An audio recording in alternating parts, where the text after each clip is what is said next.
Welcome back to our new series celebrating the full release of Captain of Industry. We're playing on a very cool looking map, Insula Mortis, also a big map with a lot of challenges. Follow this series to learn how to master the game or just enjoy this fun ride. Let's dive in. And already episode 4, I'm loving this new update, I hope you are too. We are getting ready for the conveyor belt, so that's gonna be a big change. But before that, let's also look a bit at the map. Our ship is back and has been repaired, so let's send it somewhere else. In the last episode, we really started to farm, right? We have now multiculture, we have a second food, so that's giving us a bit more unity, all those type of things. We have discovered a couple of things on the map.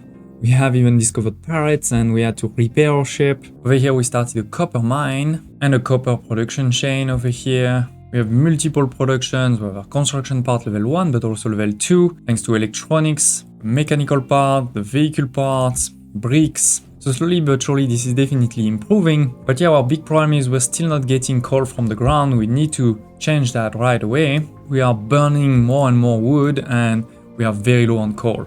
So as always, first thing first, we need a mining tower. We're going to call it coal. We have an extractor and a truck, maybe 2 trucks because it's quite far that have been assigned. The area is going to be over here. And as always, I'm just going to start by making this whole thing flat before we go underground. And now we have unlocked the conveyor belts, the flat one and the U-shaped one. The U-shape is for your loose products, so similar to the coal or things like this. And your flat one is for your solid things like more kind of wood or parts. Build them, you can click on this and obviously drag it, or you can just click on an arrow. You know, there's an arrow there, it will automatically put the right type of conveyor. And over here, for example, it's a good example. I have 2 buildings, the output need to go into one. Instead of having trucks always going back and forth, I can just do a very simple, quick one like this, like this. In the future, of course, I'll show you how to do a lot better, how to go up and down. But for now, this is, a perfect example of the power of conveyors, where as soon as this is built, you'll see this will start going off, and now we don't need to transport it at all. It will just come out directly. Well, this is full, so that's a problem. But that's fine, it's good to be full. It's a good problem to have. Another such example is over here, but I'm not gonna do it because now I want to stop actually making as much as possible coal from this and, use my coal over there. Another example is over here. I can show you the U-shape. We have a lot of trucks coming from the mine and delivering the resources into those loose storage, right? But instead of having another truck deliver from time to time a bit into the blast furnace, we can just put those quick conveyors. There it starts. Here it is, Christophe is getting me some coal. Good job, Christophe. Hope you're enjoying this new series. Now you may be wondering how many trucks should you put on a tree harvester or on excavators. But right now you can see the excavator is waiting, right? There's no trucks. So that basically means I don't have enough trucks if I want to be at optimum usage of this excavator. Now that we're delivering coal, maybe let's pause these ones. And with that, we finish the new mission, mining coal. We get some cement. We haven't really talked about cement before. While we're waiting for the next research to be done, let's do our first blueprint. I said at the beginning that maintenance was one of the most important resources. If you don't have maintenance, you're gonna be in big trouble. So this is the first one that I want to actually automate. And instead of just having one of those maintenance depots that is basic, let's have 2 right away for a couple of reasons. The first one is we're gonna need it and it's not like the resource disappears. If I am full in terms of maintenance, this thing stops, so it's not the end of the world. The second reason is because one of these requires 6, so 2 of these require 12, which is exactly what you're producing in one of those assembly electric. So it works well. So we need electronics and mechanical parts. So first of all, on this side, we have the electronics. With a keep full around half, we don't need it to be full completely, but we definitely need to have some always. And that's why also I put it priority number 1. I do also have an alert when it's empty. This way I know there's a problem. Then we have this one for mechanical parts. I don't have a keep full because the mechanical parts are gonna come from this production, which is also why this is off and off. You cannot deliver mechanical parts, you cannot take them from here. So you may be wondering, why do I even do the storage then? Well, it's for 2 reasons. The first one is that way I have a buffer. Before there's a problem, there's a buffer. And in particular, this way I can also put an alert. I can put an alert if it's empty, and I will know before there's a problem. Then, as I said, we have the assembly electric. So that's gonna take a bit of electricity and a bit of people, but produce 12, which is exactly what we need. And therefore over here, this is why we have the iron with also an import priority number 1. So let's build this all. And then when this is working, we can delete the other one. So right now we have 2 warnings, right? Because they are empty. And I put a warning to tell me when this is empty. I have built 1 new block and getting a few more people into the city to make sure we have enough workers. Maybe let's pause a bit for now. Now my maintenance over here has decreased a lot. It was at 97 or something. Now it's 40. The reason is with those 2 new buildings, I have a higher storage, right? So I have basically increased my storage over here. But now this thing has started to work already. So I think we can already stop this one there. Let's delete it. The truck is gonna come to pick up the resources. Or otherwise I can also use Unity so that the resources are delivered automatically somewhere. So yes, this is very basic, but a first layout. So I'm going to take it, all the layouts, I'm going to post them on my Discord community. So hopefully you can add them to your own games. So here it is, we have some reserves of electronics, some reserves of mechanical parts. This is completely full, perfect. So that's gonna work really well. I'm making a few more trucks and excavators. We have the resources. Now we have discovered a second settlement. We had this one over here at the beginning of the game. Let's actually trade a bit because I'm making a lot of wood, right? Those things like bricks and concrete are actually quite hard to make for me right now. So it's fine, let's do it. But yeah, we had this settlement over here where we started directly with a reputation of 1. And with that, we were able, to do some trades. Now we have this new settlement over here, but the reputation is at 0. Basically, they don't know us. So first, we're gonna need to give them some resources. In this case 80 gold parts or parts level 2 to move our reputation to level 1. When we do that, then we'll be able to get some population, we'll unlock some of those trades, and we'll actually need the reputation of level 2 to be able to do some of those contracts. Those contracts are basically similar to those trades, but instead of doing it just once, this is going to do it forever. You do it with a ship that's going back and forth. So we'll dive into that in the future. We're not ready for this right now. I've added more on my coal production because it definitely wasn't enough. Copper on the other hand seems fine. Dirt is okay, it's not full, but it's not empty. Iron seems okay. Yeah, it's just coal, we're very, very low, even if I have restarted those 2 over here. Don't hesitate to tell me in the comments below also if there are specific blueprints, layouts that you want to see early on. We're going to do many, of course, but if there's a specific one we want to see right away, I'd love to hear. Let's do another conveyor over here. This is a great example. We have a small road like this, and this way they won't need to transport the iron at all. Now we're using this iron in so many places that we're a bit low on it, and it's not the problem that we don't have resources. As you can see, we do have resources. So let's do a second blueprint, but this time I'll show you step by step how to do it. So we know we need a blaze furnace. Actually, we're gonna put a couple. We're gonna use F to mirror it so that we have the 2 exhausts next to each other. We're always going to leave 1 space in the middle. So that's how we have it. We have 4, so that should be enough for quite a bit of time. We're gonna want to bring the coal and the iron in an automated way. So we can put 2 loose storage. I'm also going to leave just a bit of space in case we made a mistake. Then we're gonna want to put those U-shaped conveyors. Those conveyors, you can put them on the ground, not underground yet, but on the ground. You can put them at height 1, 2, 3. And it's worth noting that if you already have a level 3 like this and you need to go above, you can. Now they have actually changed a bit the mechanics of the conveyors, how quickly they can go down and up. So let me show you what you should be doing. In this case, we only have 2 inputs, so we're gonna count only 3. 1, 2, 3, and we're gonna put on the 4th one, the one on the ground, but also the one at height 1. To go to height 1, you need to press E. You press E, it will height 1, E again, height 2, E again, height 3, Q to go down. Now, if you just press E, it will probably do something like this, which is it's trying to connect to the line that you already have. By pressing R, you're basically making sure that the pipes and the belts are not snapping directly to it. So with this, now we're able to build another one. Let's actually go to the end. Sorry. Then you press R again, we can snap, it's fine. We're gonna snap to height 1 and then go down. Snap to height 0 and there. And you repeat this. Now, in a perfect world, you could do something like this. The reality is this is not gonna work. Why? Because the U-shaped conveyor level 1 has a throughput of 60 per minute. So it can transport 60, iron ore per minute. Each of these require 24. Right, so 24 plus 24, 48, that's fine. Then, as soon as I want to put a third one, it's more than 60, so it doesn't work. So that's why we're gonna have to do something slightly different. I've deleted the conveyor over here, and instead, we're creating another one. Now you may see this, it's trying to avoid this yellow thing there. You press F, and then you're fine. So F, and then it will connect there. So that is my two inputs for iron. On the coal, this is only 9, so 9 times 4, that's totally fine, it's less than 60. So then we can connect it like this, and like this. Here it is. So this one will be the iron, we want some iron. This one will be the coal, we want some coal. Great.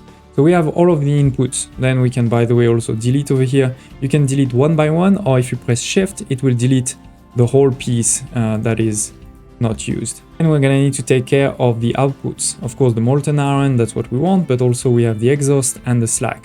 Let's start with the exhaust, that's the easy one. This is 18, this one is 60, so 1 for 2 is totally fine. We're gonna do it like this. Perfect. The way I like to do it is that the molten iron is what I want to use going forward, so it's going to go this side, versus the slag is actually sort of a byproduct that I'm going to send back up. So we can put it on level 2, something like this. Perfect. In this case, we need to rotate it because the input comes this way. We change it to being the slag. We want to make sure it has a keep empty. Otherwise, when this is full, those things are gonna stop. And then basically then we're gonna do something like this. In this case over here, first, we need to merge it. We're gonna do something like that, up, and then we can take it and bring it up. And here it's an easy one. Okay, so with that, we've taken care of the slag. Now molten iron, this is 24 for each. And remember that each of these is taking 12, so instead of 4, we're gonna have 8. So you place 2, then you can press C to copy it, right? So you repeat the same pattern. We need the molten channel. And by the way, when you have a specific building with specific settings, for example, here I chose one recipe and not the other, also based on what trucks you told them, you can press V, this will take whatever settings of this one, and then you can put it on all the other ones. This way you don't have to do it manually. Now we're producing iron everywhere, and therefore we need the iron to go somewhere. But once again, we have a bit of the problem of the belt is limited to 60 right now.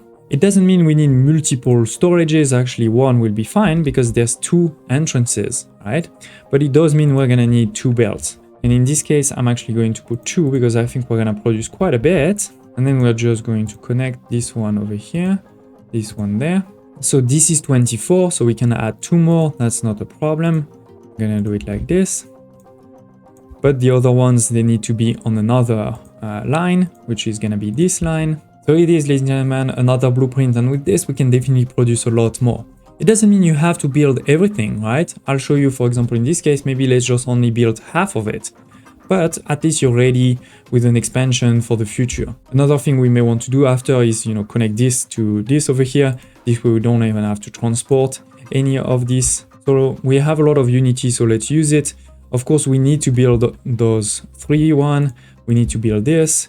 We need to build these ones over here. And we want to build all of this, but we don't have any parts anymore. It's definitely something to be careful about. And what you may want to do is, if I select all of this, like this, using C, for example, I can see exactly how many parts are needed to build the whole thing. I can see that I need 70 gold parts and I have 165, so that's fine. But I can see that I also need 500 normal parts and I only have 9. So that's not gonna work at all. Which is also why it's great, to only build what you need. Now you may be thinking, okay, I should just delete this one. Yes, but no, because if I delete this and here I'm not producing any iron, I may be completely stuck, right? So first we need to make sure that we produce enough iron to make enough parts to be able to do that, and then we can delete it.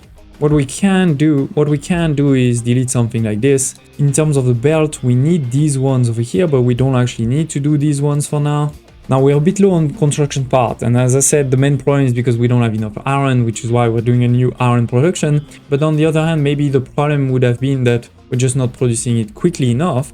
In this case, you may just want to upgrade or to use a bit of Unity to boost the production, which means that it's going to double the production. But once again, right now the problem is I just don't have enough iron. Okay, so after a few minutes, we have our first line that's done. So now we can delete the other one.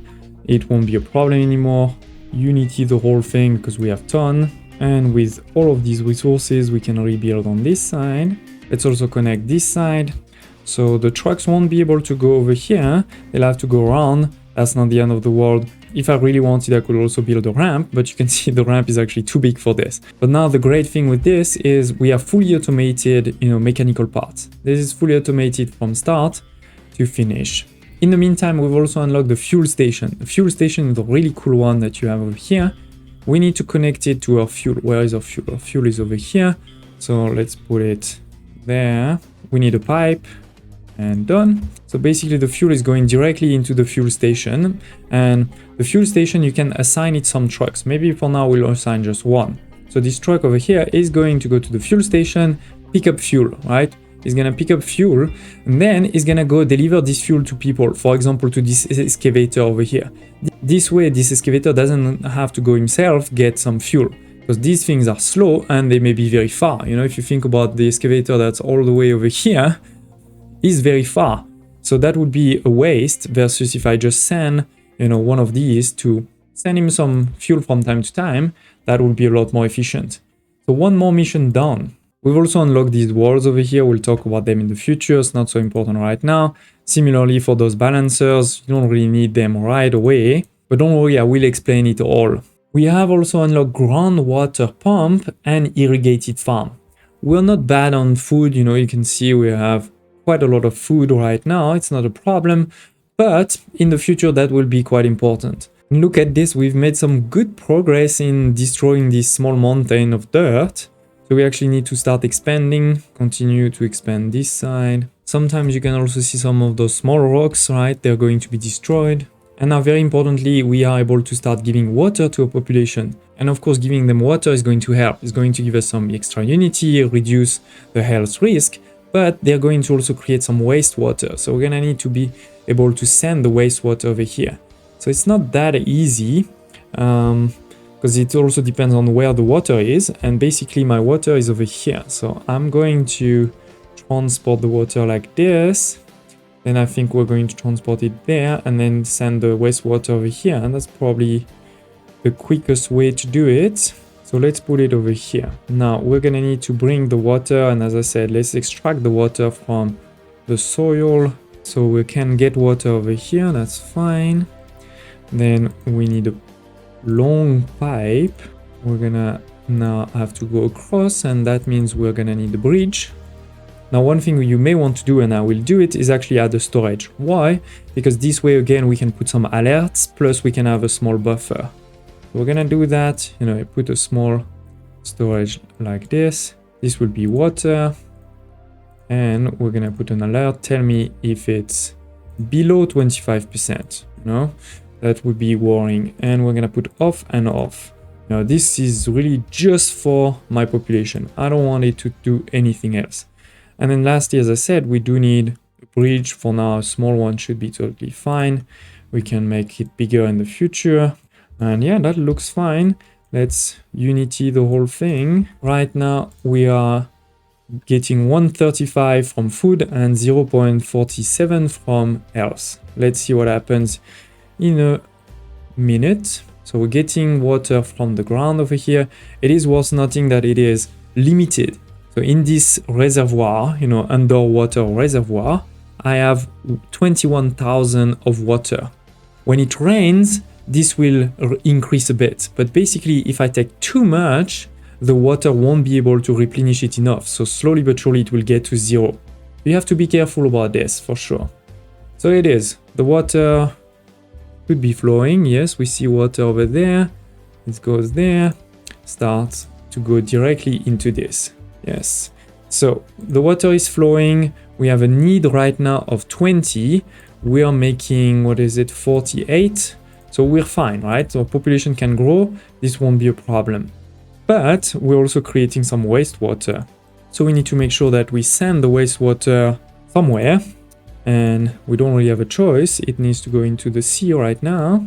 This will of course create some pollution. Okay, so this is connected. We need another small bridge if we need to go this side. For now, probably don't, but just in case.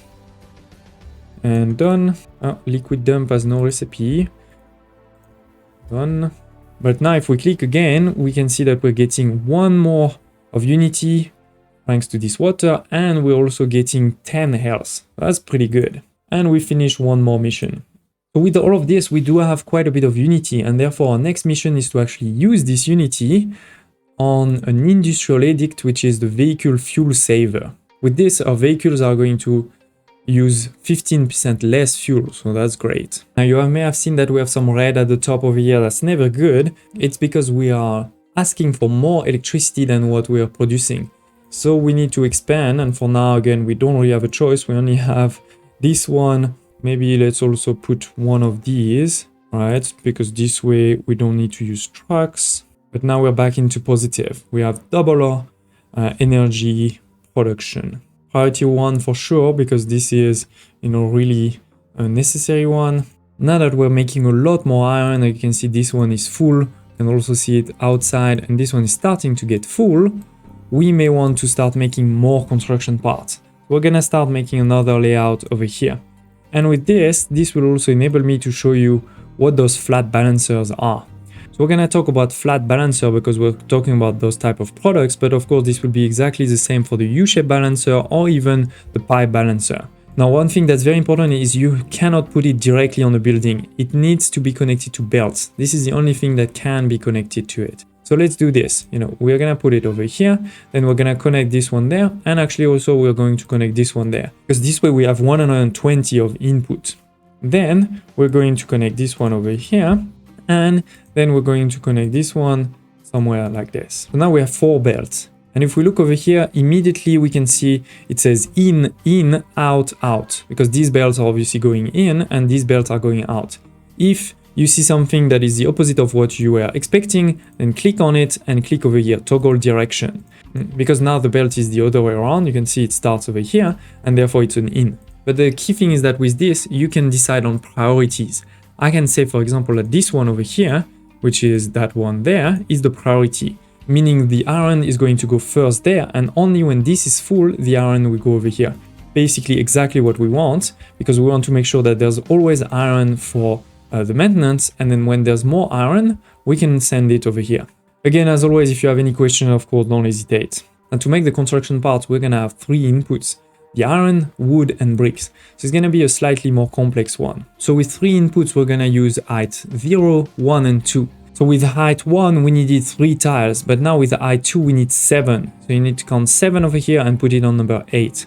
With this, you'll be able to have a clean, direct one. You can make it more compact if you want with things like this, but then I feel like it doesn't look pretty at all. So we're gonna make it like this. Now we're still talking about fairly low numbers, right? 9, 9, and 12. So times 3, this is still below 60, so we don't have a problem. We can just have 1 belt.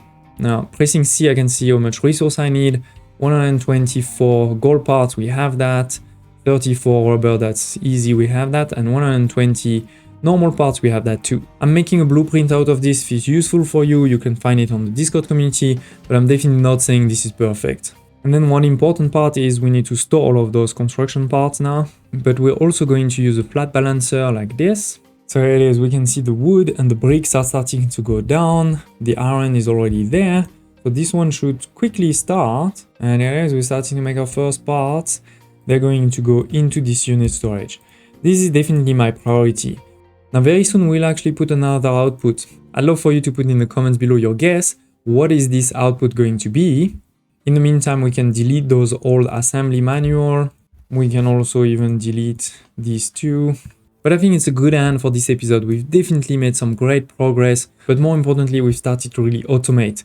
We have now the maintenance that has been automated over here, or at least, let's say 80% automated, because we're still bringing the electronics into this, but at least, we'll get a warning if there's any problem. Then we have the construction parts over here, also nicely automated. This is thanks to an automation on iron, right? We're full of iron. We are not only giving 2 types of food to our population, we're also giving them water. In the next episode, we'll definitely get to an important part, which is the research lab level 2, where we actually need to start researching lab equipment before we can do more research. We'll also unlock the tree planting, something you may not have seen in the past, but quite important. And this will give us access to a completely new branch of things. We'll be able to start importing elements with our cargo depots. We'll have the advanced diesel. We'll be able to start making real power and much more. So I hope you're excited. Don't hesitate, as always, to tell me in the comments below any thoughts, questions. Love to hear, and I hope to see you next time.